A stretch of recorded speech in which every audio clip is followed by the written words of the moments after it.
மா இன்னைக்கு என்னம்மா சாப்பாடு? இன்னைக்கு சமையல் பாக்கறியா? சொல்லு. ஃபர்ஸ்ட் என்ன பாரு கீரை.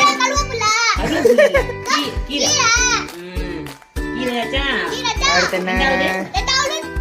பருப்பு. பருப்பு துவையல் பருப்பு. அடுத்து மூணாவது நாலு. உனக்கு அடுத்து என்ன சாப்பாடு? அடுத்து என்ன செஞ்சிருக்கீங்க? அடுத்தது காலிஃப்ளவர் பொரியல். அடுத்தது சாம்பார். சரி ஓகேவா? அடுத்து வெள்ளை சாப்பாடு. சரிம்மா அவ்வளோதானே. அனிமே எல்லாம் சாப்பிடலாமா? சரி வாங்க சாப்பிடுங்க.